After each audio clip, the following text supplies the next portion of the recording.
تاسو ته د ابطال الاسلام سمعي څانګې لخوا وړاندې کیږي. الحمد لله رب العالمين والصلاة والسلام على رسوله محمد وآله وأصحابه أجمعين. أما بعد، د سلسلة الفقه الجهادي د درسونه په لړۍ کې الحمدلله ډېر درسونه وشو. نن درس دی په جهاد کې د طاغوت نه مدد غوښتل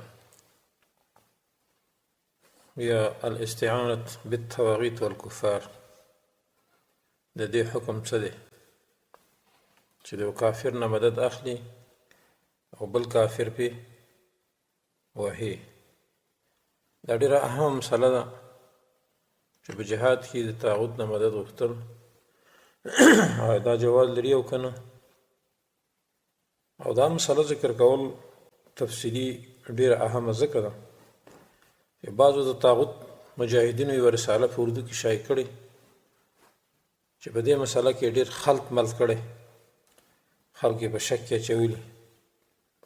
حتی بعضې زموږ وروڼه اهل حدیث حضرات او دارنګې په دغه رساله کې ډېر ظلم دا کړی دی چې په هغې کې د طاغوت نه مدد اخیستل جایز ګڼلي دي. او لا بعضې د طاغوت ملګري مولیان او شیخان اوس هم دا فتوا ورکوي چې د طاغوت نه مدد غوښتل په جهاد کې اخیستل جایز دي او د دغې رسالې صفتونه هم کوي. دغه ملا صاحب ته د پاکستان د حکومت کفر او ارتداد او محاربه شاید چې معلومه نه وي او که یا معلومه وي نو سترګې هم پې پټې کړي دي. خو زه افسوس په دې باندې کوم چې زموږ مسله په دې کې ده چې د طاغوت نه مدد اخیستل یا نه اخیستل دا مسله به اختلافي وي، لیکن د مرتد محارب نه چا به امداد اخیستی دی؟ د رسول الله صلی الله علیه وسلم نه واخله تر نن زمانې پورې صحابه، تابعین، تبع تابعین، ائمه مجتهدین، نورو هیڅ چا هم د مرتد محارب نه مدد اخیستل په جنگ کې په جهاد کې دا چېرته نه دي کړي او نه یې اخیستي نه یې فتوا ورکړې. لیکن دغه صاحبان د پاکستان حکومت صرف یو طاغوتو ته ښیي، نورو ته دا نه ښیي چې دا محارب مرتد دی. د مرتد نه په هیڅ وخت کې مدد نشي اخیستی، بلکې مرتد چې دی یقتل بکل حال، چې مرتد به په هر حال کې قتل کیدی شي. لا مدد غوښتل د هغه نه خو بېله خبره ده، مدد خو د سره کیدی نه شي چې د هغې نه واخیستلی شي. نو دغه شان علماو چې په دې مسله کې خلط ملط راوستی وو، نو د دې وجې نه موږ دا ښه وګڼله چې د داسې درباري مولیانو د داسې د طاغوت په لار کې مقاتلین خلکو ته ور وپېژنو او د دې مسلې پوره وضاحت وشي او خلک د دغه تلبیساتو د دغې مولیانو نه ځان وساتي. نو مسله زموږ د استعانت بالکفار یا استعانت بالطواغیت دا نه چې مدد اخیستل د مرتد نه، دا خو مرتد دی پاکستان حکومت یا نور داسې حکومتونه. موږ به وروسته ذکر کوو چې د مرتد نه مدد اخیستل دا په هیڅ مذهب کې جایز نه ده، بلکې مرتد په هر حال کې قتل کیدی شي. الله سبحانه وتعالی چې هر کله د ځمکې والاو ته د خیر اراده وکړه نو محمد رسول الله ورته راولېږلو په هدایت او حق دین باندې، او دا یې ورته ویل چې دا دین به دې امت ته رسوي. رسول الله دغه کار په شجاعانه شکل سرته ورسو. هیڅ داسې شر پاتې نه دی چې هغه به امت یېرولې د هغې نه نه او د هغې نه به امت منې کړی نه، او هغه لار چې د شر کار ته وصل کیږي هغه یې امت ته بیان کړ چې دې دپاره دا امت د هغې نه ځان وساتي. او هیڅ خیر داسې نشته چې په هغې امت خبر کړی نه وي او هغوی ته د هغې اسباب بیان کړي نه وي، د دې دپاره چې دوی په هغې عمل وکړي. رسول الله صلی الله علیه وسلم تر هغې وفات نه شو چې امت ته یې د هر هغه څه بیان وکړو چې دوی ورته محتاج وو په دنیا او آخرت کې. الله سبحانه وتعالی فرمایي په سورة مائده کې اعوذ بالله من الشیطان الرجیم اليوم اکملت لکم دینکم واتممت علیکم نعمتي ورضیت لکم الاسلام دینا، یعنی نن ورځ مې تاسو ته دا دین مکمل کو او تمام مې که په تاسو باندې خپل نعمت او غوره مې که تاسو دپاره د اسلام دین. بل ځای رسول الله صلی الله علیه وسلم فرمایي ترکتکم علی البیضاء لیلها کنهارها لا یزیغ عنها بعدی الا هالک، یعنی ما تاسو په تک سپین دین باندې پرېښودلی، شپې لکه د ورځې ده او نه کږي دغه دین نه مګر هغه څوک چې هغه الله هلاک کړي وي، هلاک شوي. ابو ذر غفاري رضی الله عنه فرمایي رسول الله صلی الله علیه وسلم نو وفات شوی او یو مرغه چې په هوا کې خپل وزرې خوځولي مګر د هغې حکم یعنی د حل او د حرمت یې موږ ته بیان کړی دی. حدیث مسند احمد راوړی ما توفي رسول الله صلی الله علیه وسلم وطائر یقلب جناحیه فی الهوا الا وقد ذکر لنا منه علما. دې حدیث نه معلومه شوه چې هره مسله رسول الله صلی الله علیه وسلم موږ ته بیان کړې ده او الله په قرآن عظیم شان کې هم داسې مسایل نه دي پرېښي. دارنګ رسول الله صلی الله علیه وسلم خپل امت چیرولی او هغې منې کړی په آخر وخت د ژوند او په مرض الموت کې هغه دا چې یهود او نصارا او مشرکین په جزیرة العرب کې نه پرېږدي او بل به مسلمانان د هر قسم کفار او تواغیتو نه مدد په قتال کې نه اخلي. د الله سبحانه وتعالی د کتاب لوستونکي به په قرآن عظیم شان کې ډېر داسې نصوص وویني چې رکون او میدان کافرو ته د هغوی سره موالات او د هغوی نه استعانت غوښتل حرام کار دی او دا مفضي کېږي الی ردت ته. همدارنګې د رسول الله صلی الله علیه وسلم په احادیثو کې منع راغله د دې نه چې یهود او نصارا او مشرکین په جزیرة العرب کې نه پاتې کېږي، نه به د هغوی نه مدد اخیستلی کېږي. نو هر کله چې موږ بعضې نام نهاد حکومتونه چې هغه مرتدین هم دي او تنظیمونه چې ځان ته مجاهدین هم وایي په دې ټولو نصوص یې خپې ایښي دي او د یهودو نصاراو نه د استعانت فتوا ورکوي یا د پاکستان د مرتد حکومت په شان چې ارتداد انتها درجې ته رسېدلی مجاهدین وژني، طالبان شهیدانوي، د هغې زنانه په جیلونو کې بېعزته کوي، د هغې نه مدد اخیستلو فتوا ورکوي او دارنګې د هغوی د غلامانو چې د سعودي او پاکستان او افغانستان یا نور طاغوتي او کافر حکومتونه دي دوی نه مدد اخلي او بیا وایي موږ کافر وژنو که هر څوک اسلحه راکوي. خو زه دا وایم که دا کار جایز وی چې د یو طاغوت نه مدد اخلي او بل پرې وهي نو خو پکار دا ده چې د افغانستان طاغوتي نظام چې لس کلن طاغوتي نظام دی موږ باید د هغې نه مدد واخلو. د پاکستان طاغوت چې 40 کلن کافر مرتد دی نو باید هغه پې ووهو او هغه زیات خطرناک هم دی. آیا دا به جایز وي؟ موږ دغه تنظیمي مجاهدین او دغه شیوخو ته وایو فما هو جوابکم فهو جوابنا. الغرض د دې خبرې وضاحت کول غواړم. اول دواړو طرف ته انشاء الله دلایل ذکر کیږي. په دې مسله کې دوه عمده مذهبونه دي. اول مذهب صحیح او د دلایلو په بنا باندې مضبوط او قوي هغه دا ده چې د هیڅ قسم کافر طاغوت نه به مدد نه اخلي په قتال کې. دویم قسم بیا جواز خو هغه هم په خپلو شرطونو باندې چې هغه شرطونه موږ وروسته ذکر کړو. دا چې څوک د جواز فتوی ورکوي او دغه شرطونو سره موږ ذکر کړو نو دا معلومه شي چې دغه د جواز والا هم په عدم جواز باندې شمارل کېږي ځکه داسې سخت شروط دي ورته چې نن وخت کې څوک دا وایي چې موږ د طواغیتو نه مدد اخلو او دغه شرطونه کې وي جواز د سره اړوي نه په دغه کې ځکه چې ډېر سخت شرطونه پکې دي. ناول مذهب هغه دا دی چې استعانت مشرکینو په کفارو په طواغیتو سره دا ناروا دی په جنګ کې او دا د ډېرو علماو مذهب دی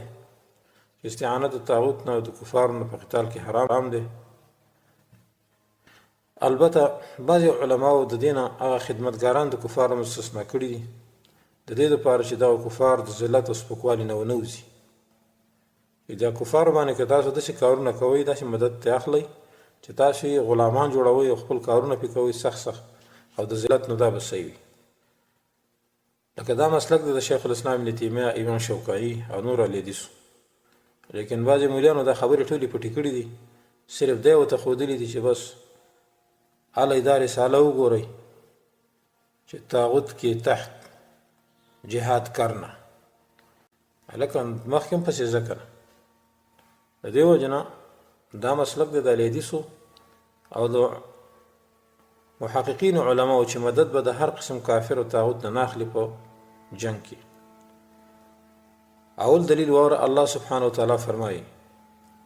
لا يتخذ المؤمنون الكافرين أولياء من دون المؤمنين ومن يفعل ذلك فليس من الله في شيء إلا أن تتقوا منهم تقات ويحذركم الله نفسه وإلى الله المصير. آل عمران کې الله فرمایي ندی نیسي مؤمنان کافران لره دوستان سوا د مؤمنانو او چا چې دا کار وکړو دا کار پس نه دی د الله د ډلې نه په هیڅ کې مګر که ځان ساتي دوی نه ځان ساتل او یروي الله تعالی تاسو د ځان نه او خاص الله تعالی ته دیگر ځای درستاسو. امام علوسی لیکي مفسر حنفي منفسر دی وحمل الموالات على ما يعم الاستعانة بهم مما ذهب إليه البعض یعنی حمل کول د موالاتو په هغه څه چې عام دي استعانت ته په دوی سره په غزا کې چې کوم بعض علما ورته ذهاب کړي. یعنی مطلب دا دی چې دی آیات کې موالات ذکر دی خو استعانت ته هم دا آیات عام او شامل دی چې استعانت به هم نشي اخیستلی. دا خو یهود نصارا دي. خبره زمونږ په اصلي کافر کې ده ما مخکې ذکر کړو چې طواغیتو کې زمونږ د اوسني مرتدینو طواغیتو کې د سره زمونږ ده نه دین هیڅ مدد نه دی اخیستی. دا اصل د بعضې مولیانو خلط مل د تلبیس ته چې په دې خلکو وري. د دې آیات سبب نزول دا دی عبدالله بن عباس فرمایي عبدالله بن عباس فرمایي چې دا آیات نازل شوی د عباده بن صامت باره کې چې دی بدري او مشر صحابي و. د یهودو نه بعضې ملګري و. هر کله چې رسول الله د احزاب په ورځ د کفارو جنګ ته راووتلو نو عباده رضی الله عنه وویل ای د الله نبي ما سره 1500 ملګري د یهودو او زه دا غواړم چې ما سره دوی ستاسو د مدد دپاره دشمن مقابلې ته وځي. نو الله د آیات نازل کړ. نو اوس د آیات سبب نزول ته چې موږ وګورو سبب نزول د دې آیات دا دی جمهور علما اصول په دې متفق دي چې صورت د سبب نزول په آیات کې قطعي دی چې دا پکې داخل دی. لہذا د آیات د سبب نزول نه هم دا خبره واضحه شوه چې د کفارو نه استعانت په جنگ کې جایز نه دی. دویم دلیل دوستانو الله فرمایي یا ایها الذین آمنوا لا تتخذوا الذین اتخذوا دینکم هزوا ولعبا من الذين اوتوا الكتاب من قبلكم والكفار اولیاء واتقوا الله ان کنتم مؤمنین. سورة مائده کې الله فرمایي ای ایمان والاو منی سیا کسان چې ګڼي دین ستاسي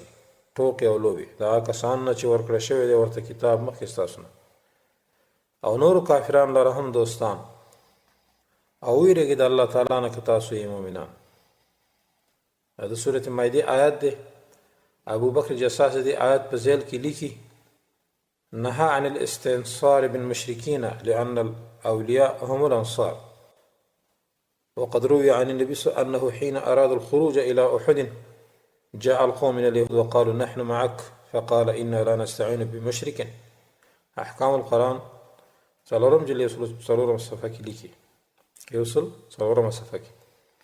یعنی الله باندې کړی د امداد غوښتلو د مشرکینو نه ځکه دوستان هم دوی مددګاران وي او تحقیق رسول الله روایت کړی شوی دی. کله چې هغه احد ته د وتلو اراده وکړه نو د یهودو یو قوم ورته راغی ویل موږ د تاسو سره یو. رسول الله صلی الله علیه وسلم ورته ویل موږ د مشرک نه مدد نه غواړو. نو دوستانو داسې آیتونه د دې په شان نور آیتونو کې کوم چې نهي راغلی دا د کافرانو د دوستي کولو او ډیرو علماو دغه آیتونو استدلال په معنا د مدد غوښتلو د کافرانو او طواغیتو نه کړی دی چې په دې کې قتال ولایت او منشیتوب هم شامل دی. ځکه طواغیت او کفار خیانتګر او دوکه‌باز قوم دی ځکه دوی د مسلمانانو دین او دنیا فاسدول غواړي او په دې باندې دوی حریص دي چې هر کار کې مسلمان باید په مشقت او تکلیف کې وي.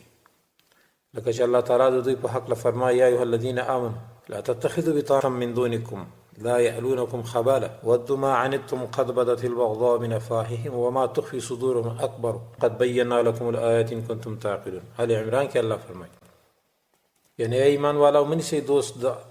رازدار سوا د ستاسو د ایمان والاو نه کمې نه کوي دا کافر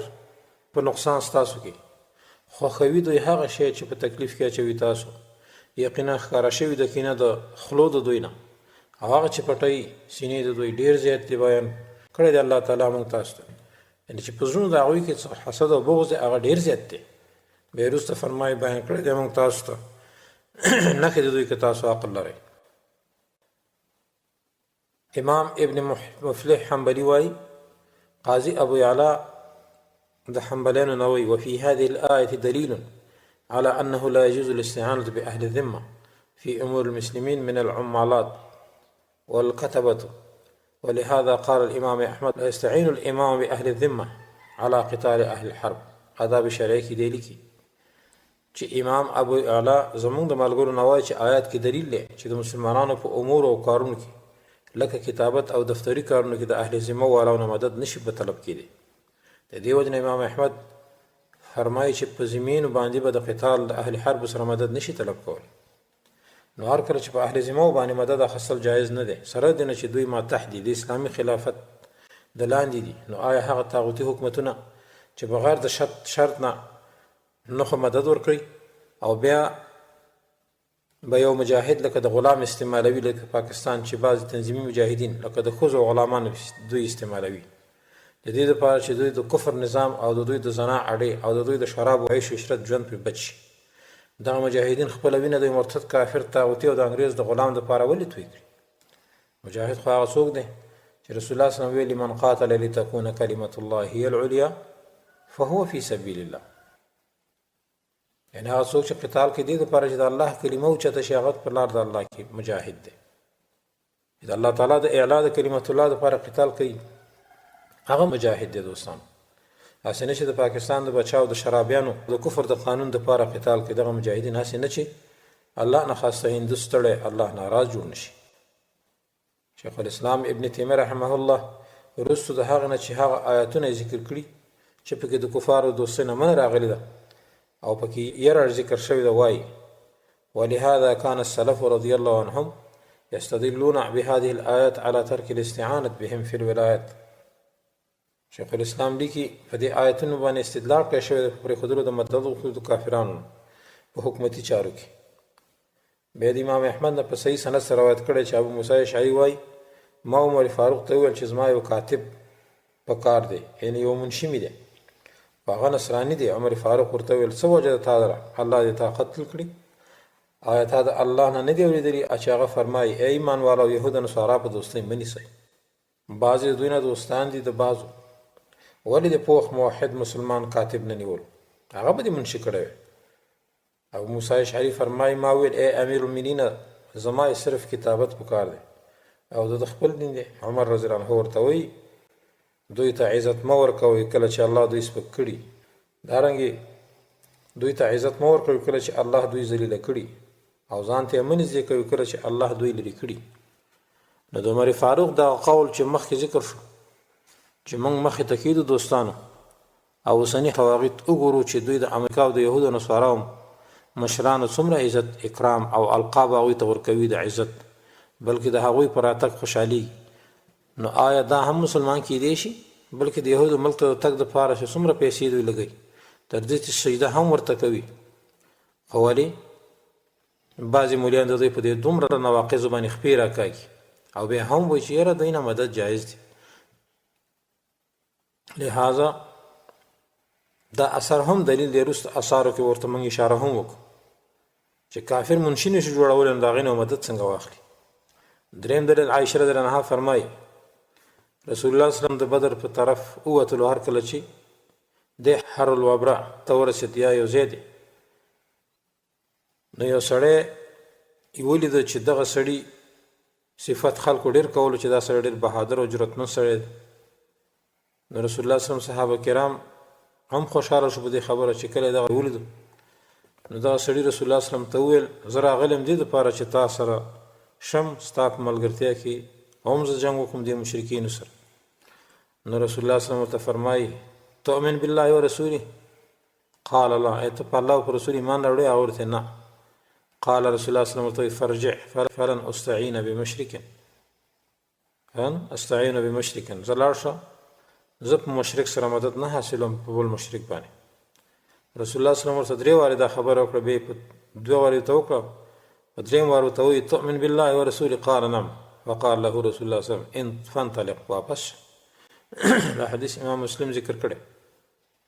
دا حدیث دلیل او صریح دلیل په دې باندې چې د مشرک نه مدد نشي غوښتل کېدی. او دا ګوره مشرک د مرتد نه دی، هر چې مرتد دی نو د هغې قتل پکار دی. اوس د پاکستان نه ته مدد اخلي، هغه پخپله مرتد دی، واجب القتل دی، په هر حال کې جنګ کوي که نه کوي هغه مرتد دی.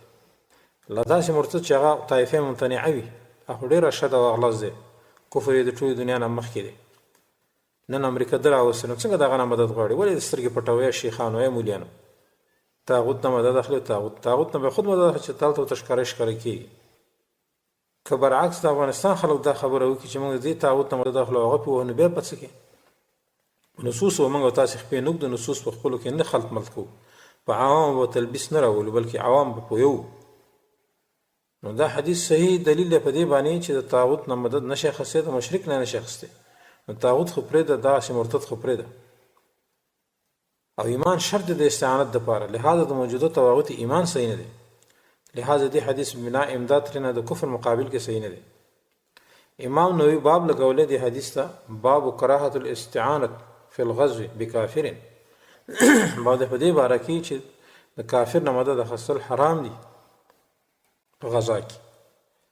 څلورم دلیل دوستانو خبیب بن عبدالرحمن د خپل پلار عبدالرحمن او هغه د خپل پلار نه چې د خبیب نیکه دی روایت کوي وایي رسول الله صلی الله علیه وسلم په بعضې غزواتو کې ووتلو او زه زما بل ملګری مخکې زموږ د اسلام نه دته راغلو، اسلام لا موږ راوړی نه دی، دته راغلو. نو هر کله چې ورته راغلو او موږ ورته وویل انا نستحي ان يشهد قومنا مشهدا فلا نشهده قال اسلمتما قلنا لا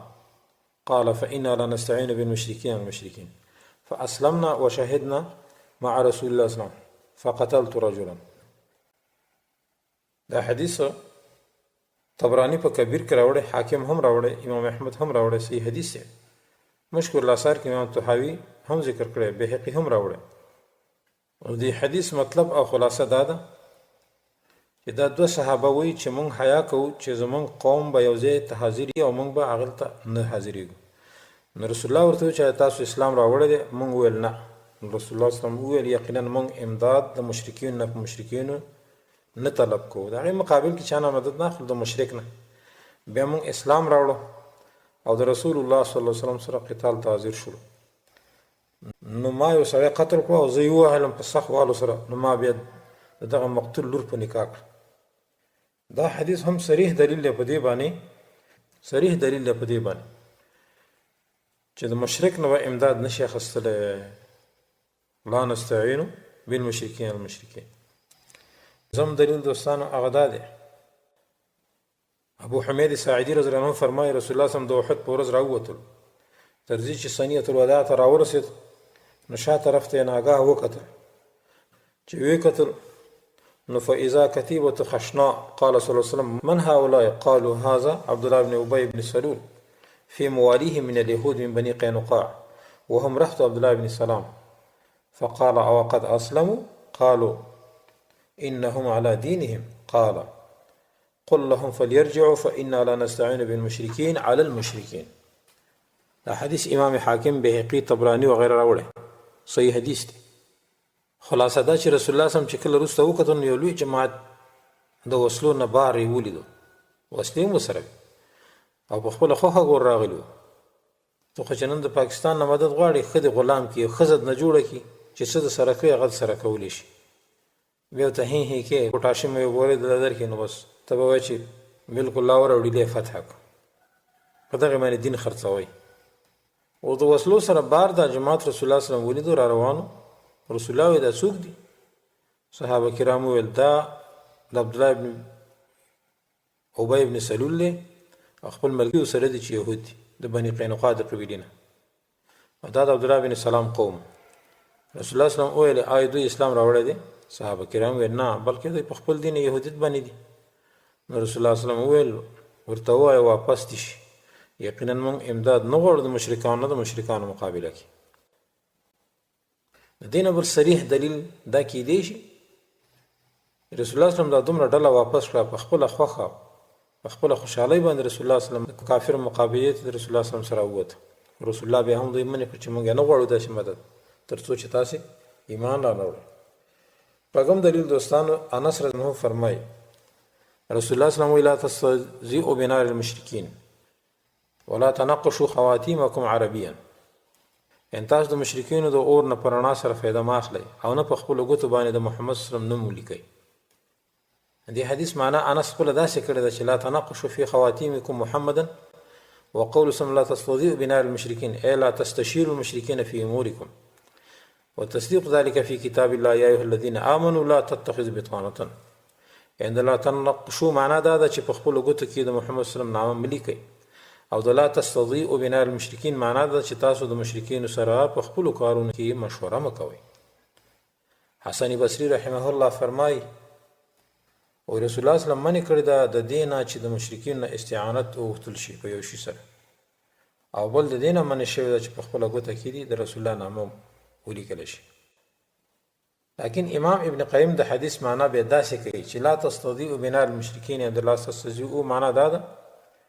چې لا تستضیئوا برأیهم. بیا وایي والصحیح ان معناه مباعدتهم وعدم مساکنهم كما في الحديث الآخر أنا بريء من كل مسلم بين ظهراني المشركين لا تراءى ناراهما. احکام اهل ذمه کې غوي یعنی د مشرکینو نه د خیر خواهی طلب مه کوئ او مه د هغوی نه رای طلب کوئ.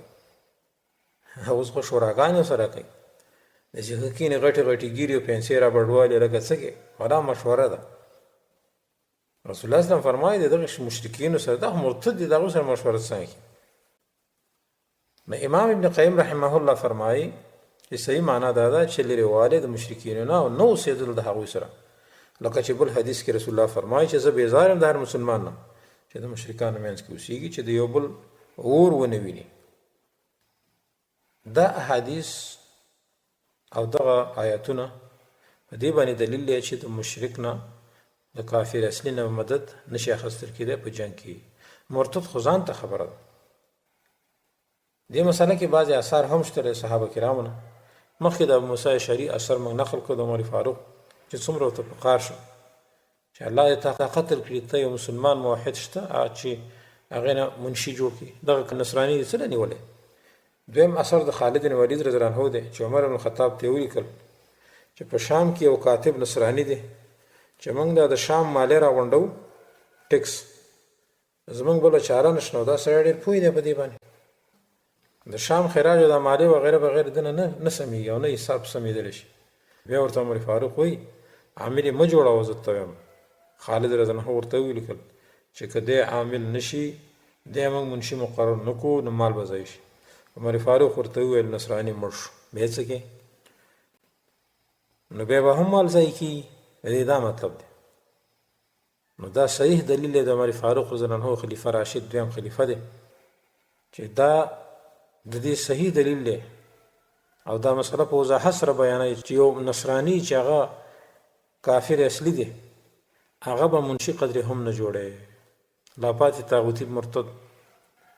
دریم اثر ابن سعد په کتاب الطبقات کې د ابي هلال الطائي نه نقل کړی. هغه د اوسق نه روایت کوي. اوسق وایي زه غلام و د عمر فاروق رضی الله عنه او نصراني وم، ما ته به اسلام پیش کړو، ته اسلام راوړو او ویل که د اسلام راوړو نو بیا به زه تا سره زه به استعانت طلب کوم نو په امانتونو کې، مطلب تا په امانتونو باندې ولګوم د مسلمانانو، او حال دا چې ته د هغوی په دین باندې نه یې. اوس خو دې نشم لګولی تر څو چې د هغوی په دین باندې نه یې. اوسوق بیا وایي چې ما انکار د اسلام نه وکړو. نو هغه وویل چې په عقیده کې زور نشته، بس چې نه راوړې صحیح ده. هر کله چې عمر فاروق ته وفات نږدې شو نو زه یې آزاد کړم او ویې ویل چېرته چې زه لاړ شم. نو خلاصه دا شوه چې دا مذکوره دلایل صحیحه د دې ثبوت دی چې طاغوت نه په قتال او غیر قتال کې مدد غوښتل نشي کېدی. دا او د هغه کسانو دلایل چې هغوی وایي چې مدد به په هیڅ صورت کې د اصلي کافر نه نشي غوښتل کېدی یا د مشرک نه. خبره زمونږ په اوسنو مرتدینو کې نه د دوستانو دین خو بالکل حرام او ناجایز ده. هغه کسان چې طاغوت نه مدد غواړي د هغوی دلایل څه په لاندې ډول دي. د دې دپاره موږ ذکر کوو چې بعضې درباري مولیان هغوی دا دلایل ذکر کوي چې وګوره دا دلته کافر راغلی عجیبه خبر ده ته خو پاکستان ته کافر وایې نو ته خو ته طاغوت نه وې ته یې کله ورور کې او کله اسلام قلا کې اسلام قلا نه دلته د ایرې منډۍ اډه همدارنګې د زنا اډې پکې دي اسلام قلا اسلام قلا چېرته اسلام قلې خو داسې کارونه وکړو چې امریکایي عقل ته کېنول نو اوس هغه دلایل د مجوزینو ذکر کوو چې څوک دا دلایل وایي چې جایز دي مدد غوښتل د داسې کافر نه د طاغوت نه مدد غوښتلو والا علما هم مطلقا جواز نه وایي ګوره په دې هم ځان پوه کړي بلکې هغوی هم په شروطو جواز وایي خو اولې د جواز قایلین احناف او شوافي دي او یو روایت د امام مالک دی خو دا به د حاجت او ضرورت په بنا وي او سره د بعض شرطونو چې وروسته به ذکر شي اول دلیل د مخبر رضی الله عنه وایي چې ما د رسول الله نه اورېدلي چې هغه ویل ستصالحون الروم صلحا وتغزون انتم وهم عدو من ورائكم حدیث امام احمد ابو داود راوړ ان تاسو به د روم بالاو سره صلح کوئ په صلح کولو سره او غزا به کوئ تاسو او دوی د دشمن سره چې ستاسو نه رستو دي نو دې حدیث کې ګور رسول الله څه ویلي چې تاسو به د رومیانو سره صلح کوئ او تاسو دوی به ګډ جهاد کوئ د دشمن سره او خلاصه جواب دوستانو د دې دا دی چې دا په خپله خوښه که یو کافر راځي او تا سره په غزا کې شریکي نو دا خو بېله خبره ده او بغیر د شرط نه ځکه چې ستا د ماتح به وي دا خو به ستاسو ماتح وي دا رومیان او اوسني طاغوت نه چې ته مدد غواړې لکه پاکستان نه نو خو تا نه ښځه جوړوي نو الله له مدد درکوي چې خپل کار یې درمانه نه کړی هغه شی نشي کولی د هغې نه ته سر نشي غړولی که سر دې وغړو بیا به د زارو ستنې تلوي ډېرو طالبان له ووالي نو دې وجه نه دا حدیث هم دلیل کېدی نشي دویم حدیث امیه ابن صفان ابن امیه د پلار نه روایت کوي رسول الله وسلم د حنین په غزا کې د صفان ابن امیه نه زغري امانت او استعارتن واخیستلي نو صفان ورته ویل چې محمد صلی الله علیه وسلم دا غصب دی او که نه رسول الله صلی الله علیه وسلم نه بلکې دا یو امانت دی چې تاوان به درکېدی شي معنا اوس یې راکړه چې کله مې جهاد پې وکړو که ضایع شي خو تاوان به درکړم که نو داسې استعارتن یې راکړه نو بعضې علما وایي چې ګوره دلته رسول الله صلی الله علیه وسلم د کافر نه مدد غوښتی دی خو وروسته به دې جواب انشاءالله تفصیلي ذکر شي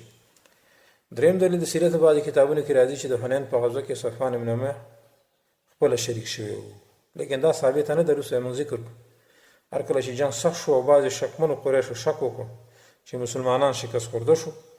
نو کلده ابن حنبل آواز وکړو چې الا بطل السحر فقال صفوان ابن امیه وهو يومئذ مشرك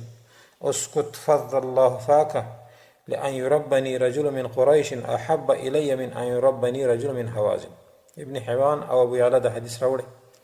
یعنی خبردار سحر ختم شو دینه مراد محمد صلی الله علیه وسلم یادی او هغه صحابه کرام نو صفوان ابن امیه ویل او د دغه وخت مشرک چپ شخله دی ماته شه دا چې زما مشر او رهبر یو سړی د قریش نه وي دا بهتره ده ماته دینه چې زما مشر یو سړی د حوازن د قبیلې نه وي نو دې کې بعضې علما وایي چې ګوره دا صفوان چې دا په خپله شریک شو د جنګ ته نو د کافر نه مدد اخیستلی شي وروسته موږ ثابته کړو انشاءالله چې دی شریک شوی نه و څلورم دلیل ابو هریره فرمایي د رسول الله صلی الله علیه وسلم موږ غزا خیبر ته حاضر شو نو یو سړي ته رسول الله صلی الله علیه وسلم وویلې چې د هغه سره و د اسلام دعوه هم کوله او ډېر جنګ یې هم کوو د رسول الله صلی الله علیه وسلم وویل چې دا د اور والاو نه دی هر کله چې د قتال وخت شو نو دغه شخص سخت جنګ کولو جنګ یې وکړو زخمونه هم ډېر شو نو صحابي راغی وویل ای د الله رسوله هغه شخص چې تا هغه باره کې ویلي چې دی جهنمي دی هغه ډېر سخت جنګ کوي ډېر بهادر او شجاع سړی دی زخمونه یې هم ډېر دي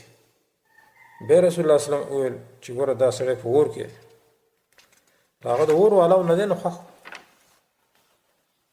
نږدې و چې بعض خلکو یعنې صحابه کرامو شک کړی وی ځکه چې څنګه د اور والاو دی لګی دی موږ سره جنګ کوي زمونږ په ملګرتیا کې جنګ کوي لګی دی نو په دغه حال کې و چې دغه شخص د ډېر زخمونو د وجې نه راپرېوته نو دغه شخص د خپلې بوجې نه یو غشی راویستلو او ځان یې پرې حلال کړ نو صحابه کرامو رسول الله صلی الله علیه وسلم ته دغه واقع بیان کړ ویل صدق حدیثک یعنې ستا خبره رښتیا ده او فلاني شخص خو ځان حلال او قتل کړ رسول الله صلی الله علیه وسلم الله اکبر اشهد انی عبد الله ورسوله یا بلال قم فاذن ای بلال پاسېږه خلکو کې دا आवाज وکړه چې لا يدخل الجنة الا مؤمن جنت نه داخليږي مگر مؤمن ان الله لا يؤيد هذا الدين برجل فاجر یقینا الله به خامخا مضبوطوي دا دین په یو فاجر سړي سره ان شاء الله وروسته به ذکر کو چې دې حدیث کې چې رسول الله صلی الله علیه وسلم فرمایلی دي چې دا دین به الله په یو فاجر سړي باندې قوي کوي او دا فجور کفر ته وي او ګناه ته هم وي دا سړی ګناهګار و ابو هريره په روایت کې راځي چې دعوت اسلام هم کوله ظاهره کې مسلمان نو لہذا دې حدیث نه استدلال صحیح نه دی وروسته به ان شاء الله دا ذکر کوو پنځم دلیل د حدیبیه په واقع کې دوستانو دا یو د قصه ده چې صحابه کرام وویل موږ ناسو چې بدیل ابن ورقه خزاعي د خپل قبیلې د ډلې سره ملګری شو او دی راغی چې ډېر لوی جماعت د رسول الله صلی الله علیه وسلم خیرخواهي کوله دا د اهل تهامه نو بدیل اول چې ما کبن لؤي عامر بن لؤي پرېښودل چې دوی د حدیبیه اوبو سره راکوز شوي دي او تا سره جنګ کوي او دوی سره بچو والا اوښي دي تا سره د قتال اراده لري او تا ګوره د بیت الله نه منې کوي نو رسول الله صلی الله علیه وسلم وویل موږ د هېچا جنګ ته نه یو راغلي لیکن موږ عمره کوونکي یو ډېره غټه قصه ده نو دغه کسان چې بدیل ابن ورقه خزاعي دي او د اهل تهامې نه نو اوس د رسول الله صلی الله علیه وسلم خیرخواهي کول او دې دپاره راغلو چې زه تاسو سره یم نو دین هم دا ثابتېږي چې د کافر نه مدد اخیستی شي وروسته به په شرایطو کې ذکر کړو چې دا شروط چې کوم وموندلی شي خو صحیح ده لیکن دغه شروط چې نه شي دا اوس په خپله خوښه راغلي دي اوس که پاکستان خو مرتد دی هغې کې زموږ خبره نه ده انګریز کافر یهودي په خپله خوښه د مسلمان سره یوځای کېږي او بل مرتد پرې وایي بل مشرک پرې وایي نه په دې کې اختلاف دی په دې کې زموږ خبره نه ده چې پاکستان حکومت دې موږ له مدد راکوي نه دا خو مرتد دی دا خو په هر حال کې واجب القتل دی شپږم دلیل ثابت ابن حارث انصاري د بعضې هغه شیان روایت کوي چې رسول الله صلی الله علیه وسلم سره ملاقات شوی د یوه یار کله چې رسول الله صلی الله علیه وسلم ته دا خبره راورسېده چې ابو سفیان د احد په ورځ لښکرې جمع کړي نو رسول الله صلی الله علیه وسلم یهودو د بازیر ته لاړ نو بعضې کسان یې په خپلو کورونو کې وموندل نو هغه ورته ډېر ښه ستړي مشي وکړو نو رسول الله صلی الله علیه وسلم ورته وویل چې موږ راغلي یو ستاسو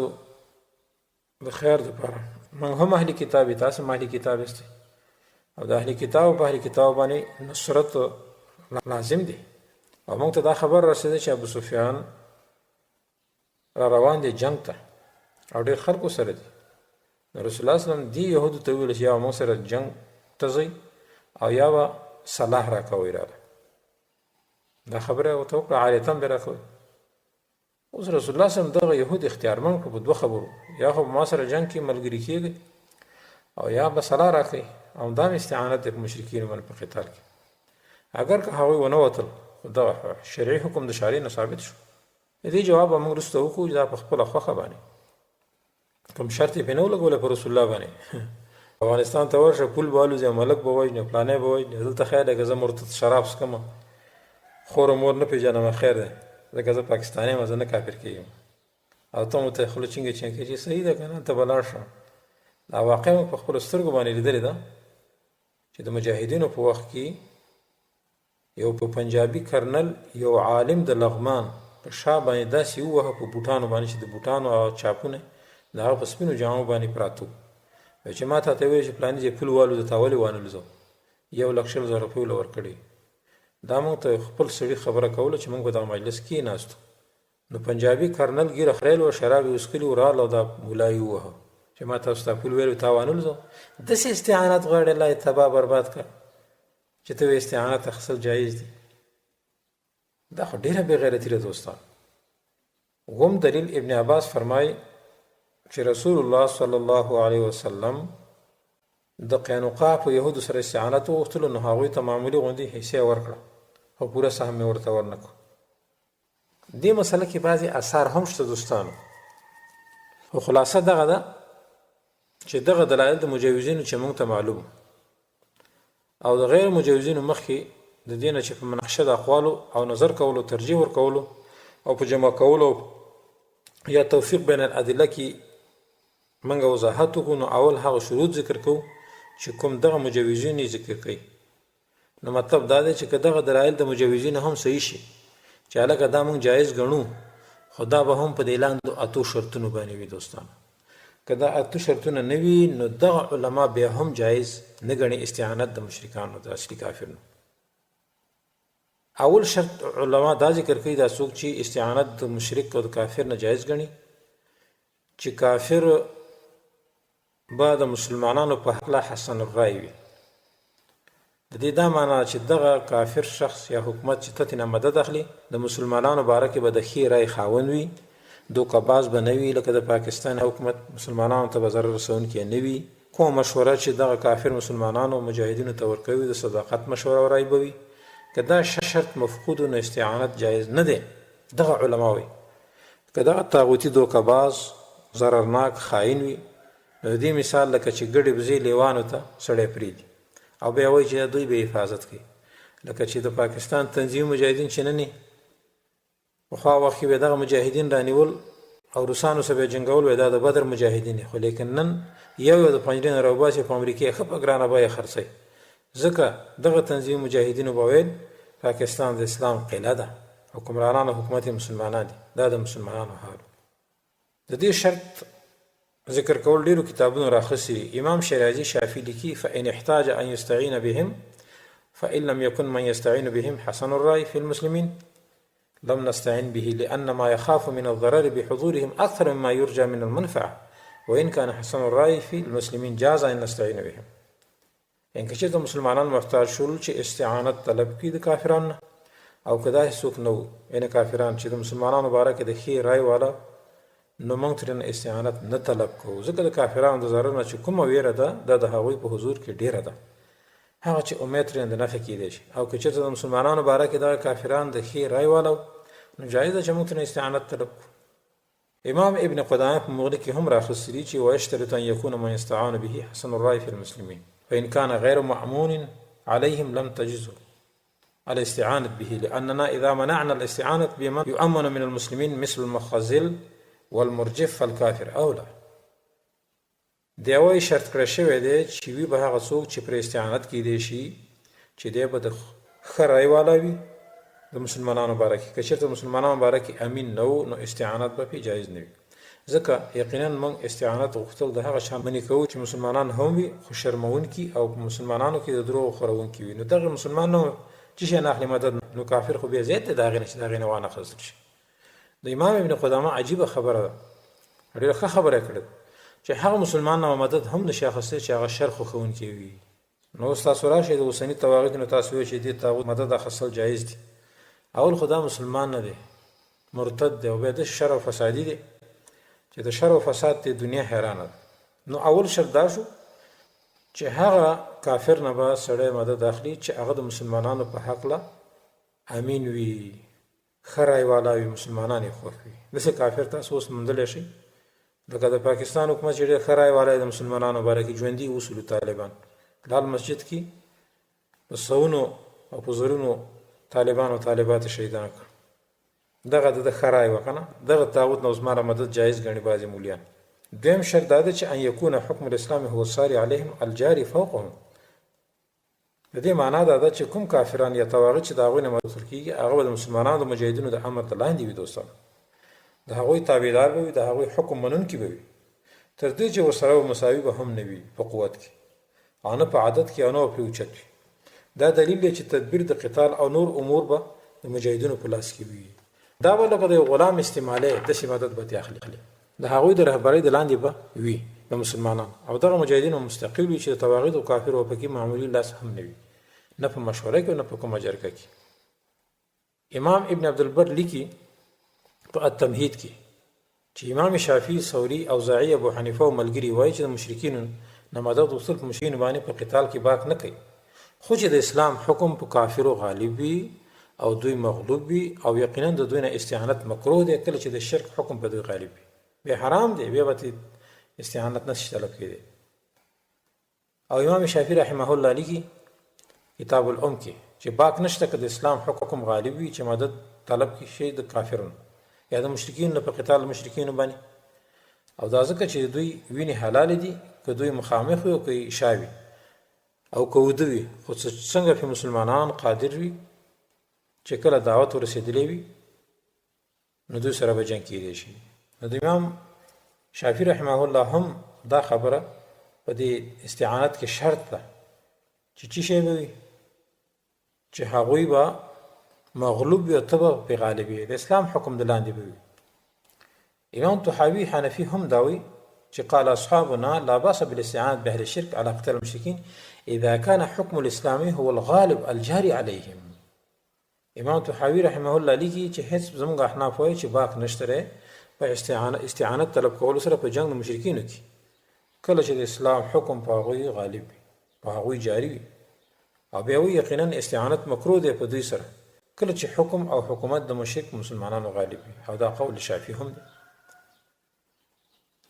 اوسنی بعضې سیاسي او تنظیم مجاهدین چې بعضې ځان ته احناف او بعضې خو ځان ته داعین کتاب و سنت وایي چې آیا دوی د دغه طاغوتي کافر او مرتد حکومت په اشاره او مشوره جهاد کوي لکه د پاکستان مرتد حکومت، او کنه دوی مستقل دي؟ آیا دوی بغیر د پاکستان د فرمودینه د ځای خوځېدلی هم شي؟ آیا دغه تنظیم مجاهدین مغلوب مقهور محکوم ماتح دي او که د پاکستان حکومت غالب حاکم او غاصب ظالم کافر محارب دي؟ ښکاره خبره قضاوت په علماو دی چې یو طرف ته د یو مجاهد دفتر په اسلام آباد او پېښور کې او د بل مجاهد او طالب ځای د سوات او وزیرستان او د مومند په غارونو او سمڅو کې نه کېږي. آیا مجاهدین څوک دي په دې دواړو ډلو کې؟ فأي الفريقين احق باسم المجاهدين؟ تاسو نه دا تپوس کو. دغه مذکوره شرط امام شوکانی په نیل الاوطار کې هم ذکر کړی دی. نو دا دویم شرط دی چې د کوم کافر نه مدد اخیستلی کېږي هغه به مغلوب وي، ته به غالب وي. دریم شرط دوستانو دا دی چې ان یکون مآل الحکم بعد الغلبه والظفر للاسلام واهله، ان چې کله مجاهدین او طالبان کامیاب شي نو بیا به د اسلام غلبه وي، د مسلمانانو حکومت به وي. مخکې د دې شرط فرق دا دی چې مخکې شرط متعلق په اجرا د احکامو د اسلام په هغه کافر او مشرکینو چې ترې مدد طلب کېدی شي وخت استعانت کې او منځ کې. هر چې دا شرط دی نو د دې تعلق دی د روسو سره چې کله مجاهدین او طالبان کامیاب شي نو باید چې فوراً اسلامي نظام او حدود نافذ شي، کلمه د شرک او مشرکینو مغلوبه شي، محکومه شي. اسنه چې د طاغوت دپاره جهاد وکړی شي لکه چې نن باید تنظیم مجاهدین کشمیر کې د دې دپاره جهاد کوي چې کلمة الپاکستان هي العلیا، دا نه چې کلمة الله هي العلیا دپاره دوی جهاد کوي، ځکه دوی خو وایي کشمیر بنېږي او پاکستان. نو معنا دا شو چې موږ هندوان دې دپاره وژنو چې د رډبیکار قانون پاکستان ته راشي او د هند حکومت ختم شي او د پنجابي شرابي حکومت برقرار پاتې شي. د دې وجه نه دوستانو دا دریم شرط چې استعانت به د کافر نه اخیستلی شي او په دې شرط باندې چې کله جهاد وشي نو وروستو حکومت به د طالبانو د مجاهدینو وي. دا تا پرېږدي. امام ابوبکر جساس وایي، ابوبکر جساس حنفي عالم دی، وقال أصحابنا لا بأس بالاستعانة بالمشركين على قتال غيرهم من المشركين إذا كانوا متى ظهروا كان حكم الإسلام هو الظاهر، فإذا كانوا لو ظهروا كان حكم الشرك هو الغالب، فلا ينبغي للمسلمين أن يقاتلوا معهم. احکام القرآن کې زمونږ احناف وایي چې د مشرکینو نه استعانت طلب کول کوم باک نه لري په قتال کولو د مشرکینو کې، خو چې کله دوی یعنې مسلمانان غالب شي نو د اسلام حکم او قانون به غالب وي، خو چې کله دوی غالب شي او د شرک قانون او حکم غالب وي د دې وجه نه دوی نه بیا مدد اخیستل پکار نه دي. دې خبرې ته هم ډېر خیال ساتل پکار دی چې یو سړی جهاد کوي د طاغوت نه مدد اخلي او بیا وایي چې وروسته به د دې کافر طاغوتي نظام راځي نو بیا استعانت اخیستل د ابوبکر جساس په قول جایز نه دي. څلورم شرط دوستانو دا دی چې حاجت به لري دغه طاغوت ته د مدد اخیستلو، که نه جایز نه دی، که ډېر سخت حاجت ورته نه نو جایز نه دی. امام نووي شافعي وایي او نور علما که کافر د مسلمانانو باره کې د ښې رایې والا او حاجت هم د دغه استعانت طلب کولو ته نو زه بیا استعانت طلب کوم او که داسې نه وي نو بیا مکروه دی. امام شافعي وایي. علامه علوسي هم روح الماني کې لیکلي دي چې بعضو د استعانت جواز ذکر کړی دی خو په دې شرط چې استعانت د به حاجت وي، په هغوی به اعتماد وي او چې دا دواړه نه وي نو جایز نه دی، او په همدې به حدیث د عایشې رضی الله عنها حمل کولی شي مخکې چې کوم ذکر شو. امام حازمي هم وایي په الاعتبار کې چې د ایمان دپاره دا جایز دي چې مشرکین ته اجازه وکړي چې دوی په ملګرتیا کې قتال وکړي او د دوی نه مدد طلب کړي، خو په دوه شرطونو. یو دا چې په مسلمانانو کې کموالی وي، په دې شان سره چې دې ته حاجت وي. نو د قلت صورت امام حازمي په حاجت سره تشریح کړي چې دوی لږ دي، حاجت دی دې کافرو ته، نو دوی به جنګ کې استعمال کړي. خو چې ډېر حاجت نو استعانت نشته، دې نه دا راووتله. امام شوکاني دا خبره ذکر کړې ده نیر لوتار کې. پنځم شرط دوستانو ادا دی چې مستعان بهم به مأمونین وي، یعنی د چا چې مدد طلب کېدی شي دا به امین وي، خاینین به نه وي. دا شرط اول شرط ته نږدې دی په دقیق نظر سره، ځکه امانت د خیانت مقابل دی. حسن الرایش دا د تدلیس او غش مقابل دی. امام ابن قیم چې کله په زاد المعاد کې د صلح حدیبیه فواید ذکر کوي وایي ومنها أن الاستعانة بالمشرك المأمون في الجهاد جائزة عند الحاجة. یعنی بعضې فواید د صلح حدیبیه د فقه ادا دي چې د مشرک امانتدار نه به استعانت طلب کېدی شي په جهاد کې، چې دا جایز دی په وخت د حاجت کې. ځکه بیا وایي عینه خزاعي مشرک و چې رسول الله صلی الله علیه وسلم په جاسوسۍ لېږلی و، خو دې کې یو مصلحت و، ځکه دی د دشمن سره ډېر ګډوډ او نږدې و. هلته به ورسره کېناسته، د هغې خبرونه به یې اخیستل، مسلمانانو ته به یې راوړل. امام نووي هم لیکلي دي الثالثة تجوز الاستعانة بأهل الذمة وبالمشركين في الغزو ويشترط أن يعرف الإمام حسن رأيهم في المسلمين ويأمن خيانتهم. روض طالبین کې وایي یعنې درېیم استعانت د اهل ذمه او مشرکینو نه په جهاد کې جایز دی که امام د دوی ښه رأی او خیانت نه کول د مسلمانانو سره پیژني. نو مطلب دا دی چې دا به خاین نه وي او ښې رأی والا به وي او حاجت به ورته لري. شپږم شرط دوستانو هغه دا دی چې د مسلمانانو مجاهدینو سره به دومره طاقت وي چې د مستعان بهم کفارو طواغیتو د خیانت او دفع پې وکړی شي. بعضې تنظیمونه چې د پاکستان نه مدد اخلي او پاکستان ورته وایي چې داسې وکړه دوی وران شي، نو دومره طاقت به طالبانو سره وي چې بیا پاکستان پې ووهي. که دا شرط نه وي نو مدد اخیسته ته جایز نه دی، ځکه که هغوی خیانت وکړي او دا شرط د مخکې شرط دپاره لازم قید او یا احتراز دی چې لابودي ده ترې نه، یعنی سره دی نه چې مستعان به کافر امین او موثوق هم وي، خو دا نه کافي کېږي بلکې د ده په شان کې به د احتیاط نه کار اخیستل کېږي او مسلمان به ترې نه په یره کې وي د هغه د خیانت او غدر نه. امام نووي لیکلي دي روض طالبین کې چې امام بغوي او نور علماو درېیم شرط هم ذکر کړی و، هغه دا چې مسلمانان به ډېر په دې شان سره که چېرته کفار خیانت وکړي او د هغه کسانو سره یو ځای شي چې مسلمانان ورسره غذا کوي چې موږ ته د دغه دواړو مقاومت طاقت او وس حاصل وي. او همدغه شرط امام خطیب شربینی په مغنی محتاج کې هم ذکر کړی. نو د دې شرط ذکر کوونکي علما په عمراو د مجاهدینو او طالبانو او د هغوی په اتباعو دا واجبوي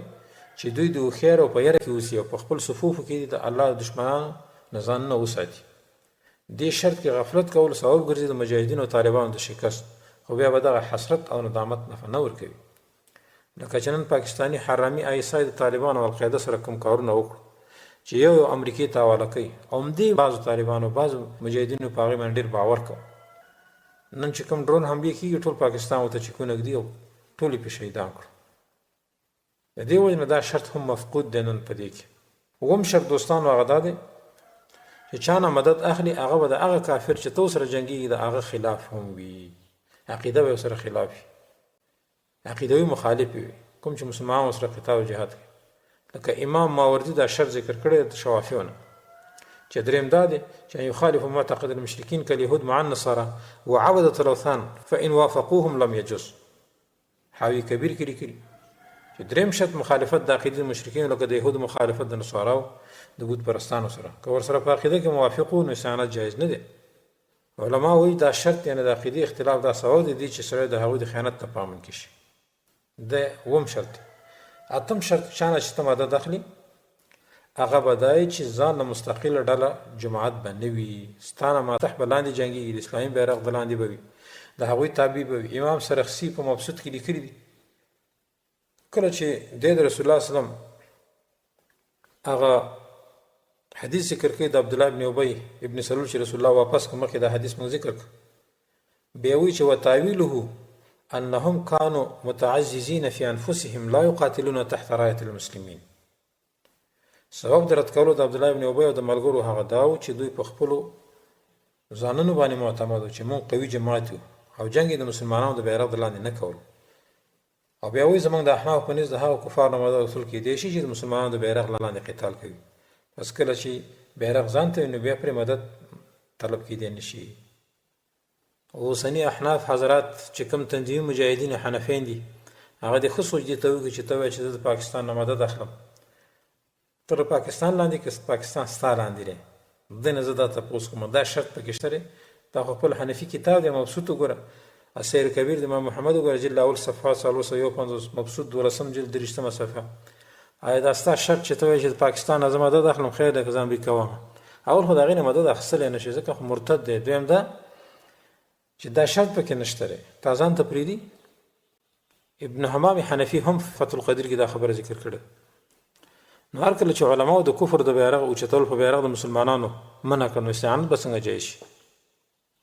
دا هغه شرطونه دي چې مجوزین په استعانت بالمشرکین کې ذکر کوي او دا شروط ډېر واضح او بیان والا دي چې دغه شرطونو په بنا دې مجوزینو د ډېر احتیاط نه کار واخلي. دا مجوزین دي د ډېر احتیاط نه کار واخلي چې کفار او مشرکینو ته رکون او میلان ونه کړي او ځان وساتي دې نه چې مذکوره بعض دلایل په ظاهر کې خو جواز لري لیکن دغه مشروط دي په مذکوره شرطونو باندې چې ډېر درانه او غلیظ شرطونه دي چې نن وخت کې نه موندل کېږي. نو هغه خلک چې جواز فتوی ورکوي د الله نه دي ویلي چې د شریعت په نصوصو لوبې ونه کړي او یا د فقهاو په اقوالو هم لوبې ونه کړي او د دلایلو په منځ کې خبط او تدلیس ونه کړي، حق او باطل ګډوډ نه کړي. لکه دا کار یو پنجابي مولا تنظیمي مجاهد په یو کتاب طاغوت کې تحت جهاد کرنه دې کې ډېر کړی دی، الله به ورته سزا ورکړي او بل مولا د هغه ډېر د دې رسالې صفت کړی دی. نو د دې نه باید موږ تاسې خبردار اوسېږو. خو زه به دومره ویم چې کبوتر کند همجنسو با همجنسو پرواز کبوتر با کبوتر باز و باباز. پنجابی مولا خو د پاکستان وو خو د بل ځوان هم ورسره شو. نو د ځان ساتل پکار دي. د دې وجه نه د علماو اقوال په دې باره کې ډېر ګډوډ دي چې توفیق بین الادله چې هغه صحیح او صریح کوم چې منع ده د استعانت د کفار نه په کفارو باندې او په میان د هغه دلایلو کې چې دې خلاف ترې نه فهمیږي لکه د رسوني چې موږ ذکر کړو د مجوزینو دلایل. نو هغه علما چې هغوی قول په جواز کړی سره د دغه اتو شرطونه کوم چې اوس ذکر شو. نو د دې وجه نه هغه علما چې هغوی قول په جواز کړی دی خو لیکن هغوی بیا د دې نه جوابات کوي چې کوم مجوزین دي هغه علما چې هغوی قول په جواز کړی د هغې جواب مخکیني علما دا کوي څوک چې رد کوي چې ګوره استعانت به نشي کېدی په دغه معنی. ځکه اول دلیل ضعیف دی په دې وجه باندې چې واقع د یهودو د بني قینقاع ضعیفه ده چې استدلال نه جایز نه دی ځکه چې دوی چې کوم دغه حدیث ذکر کړی د هغې ټولو دارومدار د امام زهري په مرسل باندې دی. ځکه دغه حدیث امام بهقي په 9 جلد کې راوړی بیا وایي تفرد بهذا الحسن ابن عماره وهو متروک. حسن ابن عماره په سند کې دی او دا متروک الحدیث دی. امام ذهبي لیکلي په مغني کې متروک عندهم. حافظ ابن حجر وایي متروک تقریب تهذیب کې لیکلي. نو د بني قینقاع واقع خو بالکل ضعیفه ده. بل مرسل د زهري دی. امام شافعي لیکلي دی چې مرسل د زهري کالریح په شان د باد دی. مراسل زهري کالریح جامع تحصیل فی احکام المراسل کې ذکر کړي. امام ابن منذر لیکلي دی و چې دا خبر د بني قینقاع چې کوم حدیث کې راغلی فلیس مما تقوم به حجه دې باندې کوم استدلال نشي کېدی ځکه دا حدیث ضعیف دی. د دې وجه نه دوستانو دا استدلال صحیح دی. د دویم دلیل ضعف دا چې مخالفین بل دلیل صفوان ابن امیه استعانت حدیث ذکر کوي. نو اول خود صفوان ابن امیه رسول الله صلی الله علیه وسلم صغیر استعارتن اخستی وي. دا اگر که یو قسم استعانت دی خو خبره په داسې قسم استعانت کې نه ده بلکې داسې قسم استعانت هم مشروط په شروطو ثمانیو سره چې کوم مخکې موږ ذکر کړو په هغې باندې دی. ځکه که دا قسم استعانت دوستانو ثابت هم شي په دغه شرطونو نو بیا به د نهي نه تخصیص وي نه نسخ. اور چې استعانت د صفوان ابن امیه نه بذات خود دی دا اگر که د سیرت په کتابونو او د مغازیو په کتابونو کې مشهور دی مګر صحیح ثابت نه دی چې دلیل پرې ونیول شي. البته که دا ویلی شي چې صفوان ابن امیه په خپله خوښه د رسول الله سره په غیر طلب نه وتلی خو آیا غلبه او سلطه په صفوان د چا وه؟ موږ د دې سیوا نه دا تپوس کوو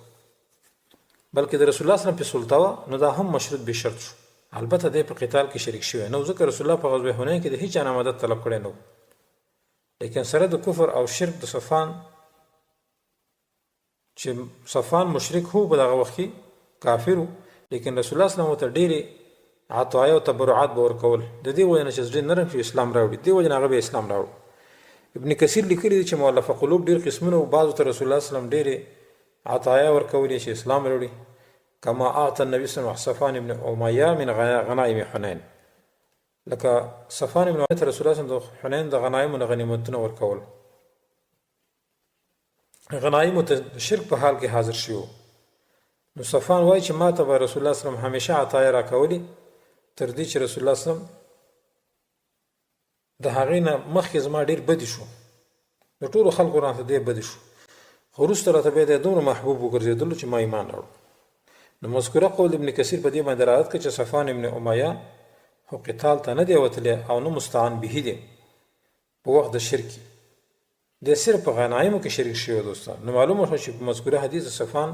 به استعانت نشي کېدی. ناسخ یا معارض خو جدا خبره شته چې دا ناسخ دی د مخکینو حدیثونو چې څوک استعانت ته حرام وایي. امام ابن جریر دلته ډېر عجیبه خبره ذکر کړې ده. هغه وایي امام ابن جریر اووم جلد کې 12مه صفحه کې یو شی د احکام د الله نه هغه چې الله کتاب خپل کې ثابت کړی وي او بیا د رسول الله په مبارکه جواب بیان کړی وي، دا جایز نه دی چې په دې کې وویل شي چې دا ناسخ دی بل حکم راوي او منسوخ دی په بل حکم باندې، مګر که دغه دوه حکمونو دپاره د یو دپاره فیصله په ناسخ او بل د منسوخ فیصله کړې وي او نافي وي خپل بل حکم لره، او دا هم جایز نه ده چې په وخت کې وي اجتماع د دواړو حکمونو موجود وي په یو وجه د وجوه نه. نو اوس طواغیت او کفار که د مسلمانانو سره بغیر طلب نه او نه د اذن د قتال ته د وتلو نه د مسلمانانو طالبانو سره چې موږ سره د کافر مقابل کې جنګي صحیح ده، البته طلب او اعانت رنه جایز نه ده، که تبرعا وي که تطوعا وي دا به جایز نه وي. طلب به ترې نه کوي که هغوی په خپله راووتل صحیح ده. دې نکتې ته امام ابن رشد هم اشاره کړې ده. نو پروا نه کوي که په خپله خوښه راووتل، چونکې د دې مسلې پوره وضاحت کول غواړي او دا ډېره غټه مسله ده. نو د دې به انشاءالله نور حصه په راتلونکي درس کې وشي. الله سبحانه وتعالی دې وکړي چې موږ تاسې په دې باندې عمل وکړو. هذا واخر دعوانا ان الحمد لله رب العالمين وصلى الله تعالى على خير خلقه محمد وآله وأصحابه أجمعين.